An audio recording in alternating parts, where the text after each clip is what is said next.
Alright guys, continuing on here with this build. So, kind of forget where we left off. We're trying to get the forward and directs together. I apologize, I went a little bit ahead here. So this had 6 frictions and 7 steels. So what you do, 2 steels on the bottom against the piston, and then you stack, friction steel, friction steel, friction steel, and then your pressure plate. This ring up here was 95 thou.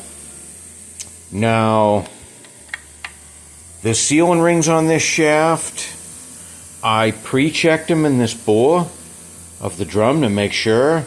Always do that on these old units. I've had a lot of bad sealing rings. Those fit fine. Tricky sliding this on over the shaft here.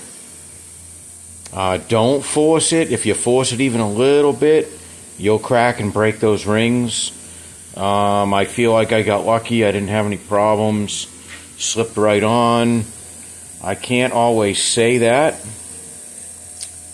So then you're going to have this steel washer that goes on here, and there's 2 flats that engages into, and then your thrust washer goes on top of that. So that's important. I've already got my 2 sealing rings here for the forward drum with my trans prep on there.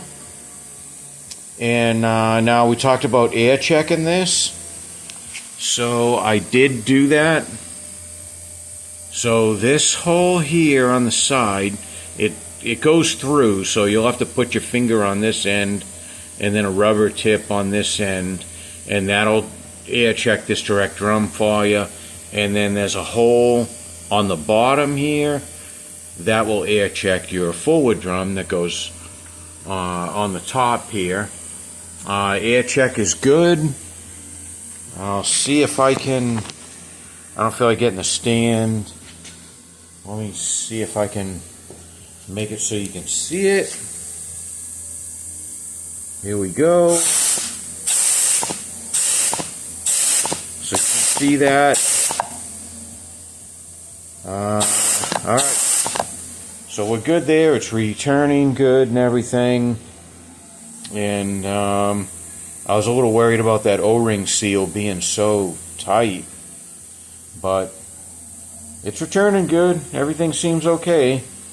Had to cut that groove. I'm sorry, not groove, chamfer. So I got out of that mess. Alright. Now also on these drums, and I'll show you here, this is common on this drum. Make sure, like in here in this bore, this is where those steel sealing rings ride. Make sure it hasn't worn big grooves or anything in there. That's kind of a common problem. And this pressure plate, I'll show you. That's what that looks like. It's got that kind of raised ring on it. That's going to go in here with the flat side up like that. Okay? So you're going to put that there. Test fit your sealing rings. I've already done that, and I've already put them on the shaft. So, measure, save your old stuff, Here's your snap ring, measure that. I think that's also a 95, so that's easy. They're all the same thickness. Measure your frictions, measure your steels. Frictions may be a little worn, so typically these things, frictions of steels are typically, things can vary, but usually around 60 thou to 90 thou, is kind of the typical range. These have a 70 thou thick steel, which is kind of odd, and about a 60 thou thick friction. And there's 4 frictions in this pack, and that's what we got in our kit. I've got the clutches soaking in trans fluid. So I'm just going to stack this up. And give me 1 second, I will do that. Alright, so on the direct clearance, 40 to 60 thou, somewhere in that vicinity. In this unit here, I don't know what you can really get for varying thicknesses of steels and frictions. I don't think you got a lot of choice, so you kind of just almost have to go with what you got, and most of the time you don't really have to split hairs on these clearances. You got a little bit of leeway here, so this one's kind of hard to check because it's an enclosed assembly, but if you look, typically, let me get something to point with. Typically, if you look at from here down to where the friction is, and then you kind of have to see the plate that goes on top. Sometimes there's some play in there or not. Put that plate on, push it all the way down towards the bottom, and put a feel gauge between the snap ring and that.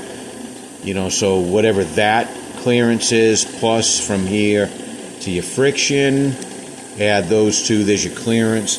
This one you want kind of tight. I'd say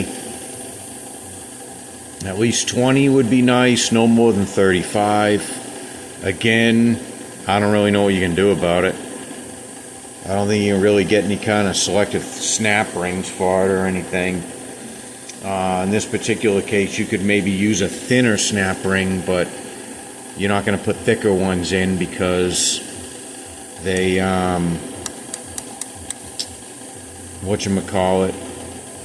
the grooves aren't wide enough to go thicker. But, you can machine pressure plates and things like that to get your clearance and stuff if you need to, which, I have done. I don't think we're going to have a problem here, hopefully, but so before I finish putting this pack together, I'm going to put this drum onto the shaft very carefully, again, because we have the sealing rings coming in here, and we don't want to force anything, and we don't want to break those rings. So I'm going to go off camera and put this drum on top of the rest of the assembly. And wish me luck. I'll be right back. Alright. Got that on. A little tough because you really can't force it. Again, you'll break the rings. But we're good. I air tested.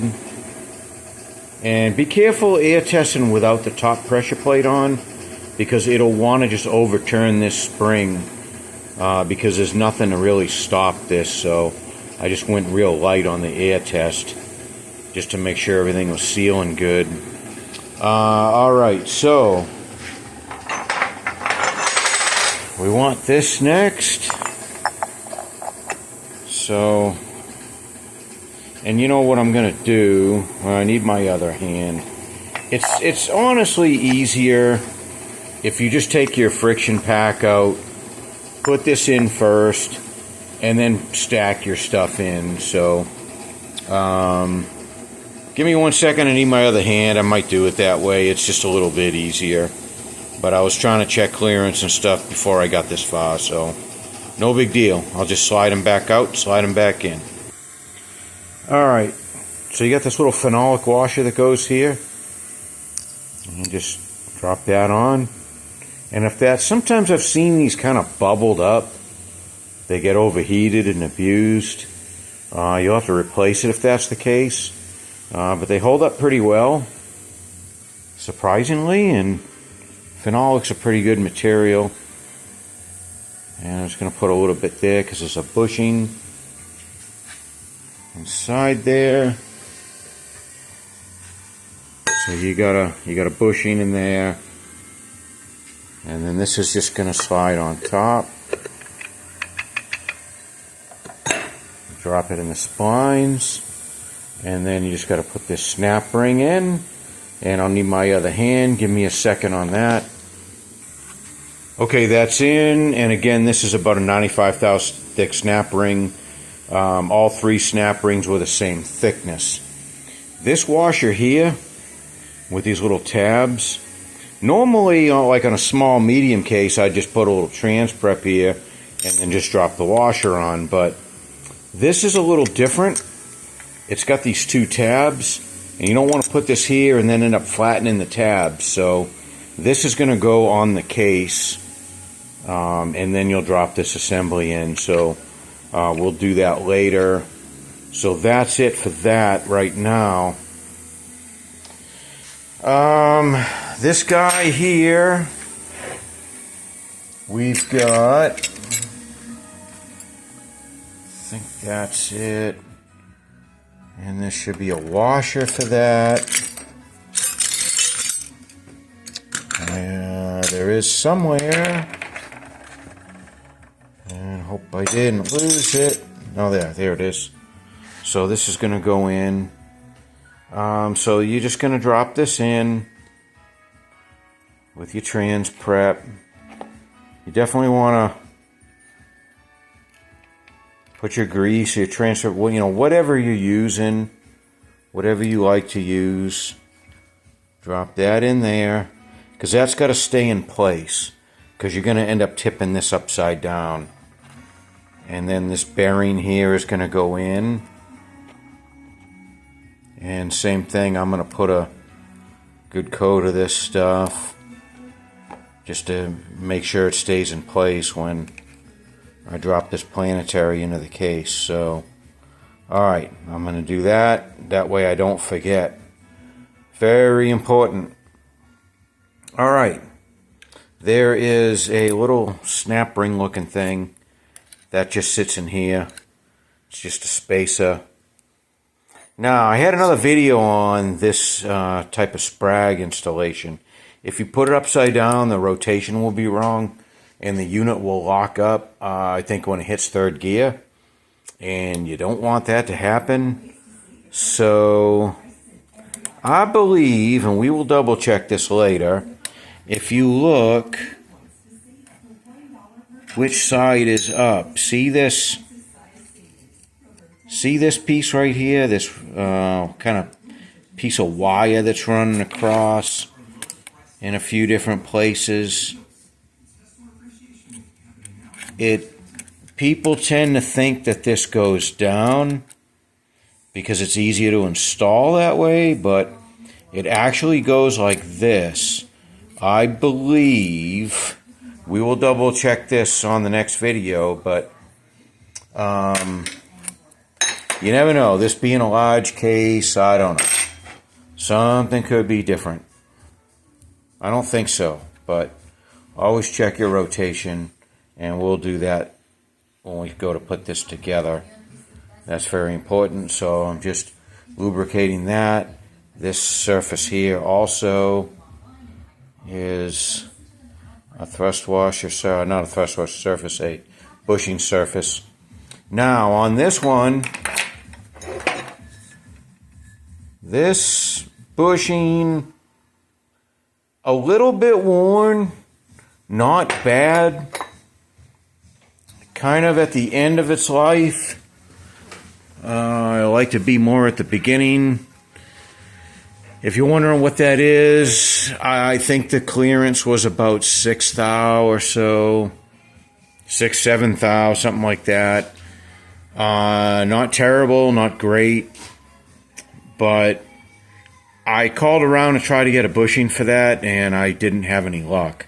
So, only option would be to make a bushing, but this isn't worn enough where I think we really need to get into all that, and so we're going to go with it. I think we're going to be fine. But overall, bushings in this unit look pretty good. So there, I just slid that in. And again, we'll double check this, but I put it with this wire on the upside. Okay? So that's in place. This is ready to go. Forward and direct drummer ready to go. With the center shaft. So next thing to do, I'm getting the case cleaned up and painted and pretty and all that. And next video, I'll have the case here, and we will start putting stuff inside the case. Now, this is an intermediate servo, very important. Take that screw out, and this is kind of a press fit, but this will come apart because there's a seal on this piston in here, and then there's another seal inside here. And I have not taken this apart yet, but I'm going to take this apart and clean it all up, of course, and then replace those two inner seals. And then there's a seal here. Very important not to forget those two inner seals. A lot of times people, they don't go further than this. So very important. You want to make sure you replace those two seals. Hopefully we have them. All right. I will do that later. And then this has a metal seal on here, which we may reuse. I didn't see a new one in the kit, but the kit may have a rubber one. If it's got a rubber one, that's okay. We can use that, or we can stay with this. It seems to be in good shape still. So we will explore that later. All right. I think we're going to be okay on bushings. And thank God, I think we're ready to go forward. So, all right. I'm going to stop this video here. And once I get the case out here, we'll continue on. Look for the next installment.